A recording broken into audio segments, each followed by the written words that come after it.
Amidst the controversy over IAS professional Pooja Khedkar, news is just coming in that UPSC chairperson has also resigned. The resignation, we are told, 3 weeks back was forwarded by the UPSC chairperson. It is yet to be accepted by Rashtrapati Bhavan, but indications being given that the current UPSC chairman might be asked to continue till the 31st of July, post which an alternative arrangement will be made by the government.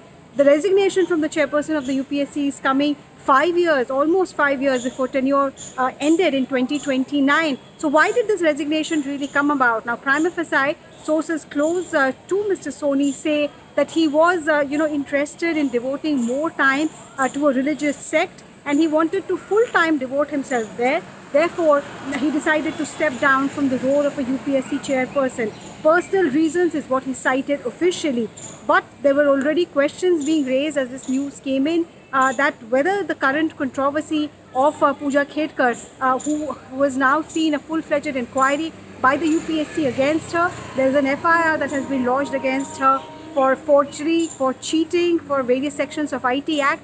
UPSC said in a statement yesterday that it carried out inquiry and found out that Pooja took multiple attempts beyond what is permissible under the examination rules, and she did take these attempts by changing her name, the name of her father, her mother, her phone number, her address, and even her email address.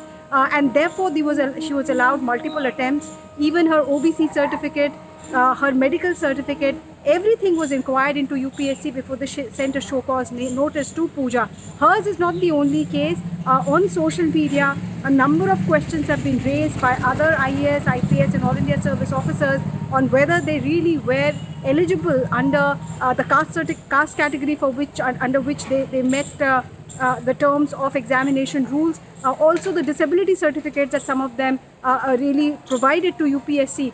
So a lot of questions have been asked of the Union Public Service Commission. The opposition is raising questions whether the examination is foolproof or not.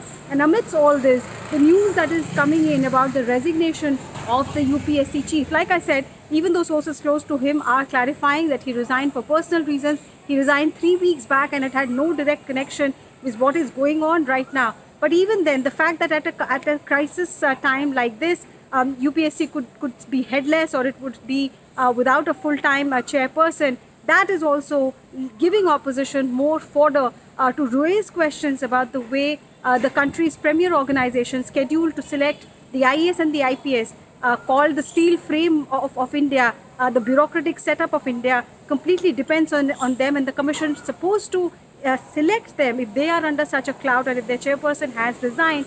It is raising more questions, especially from the opposition.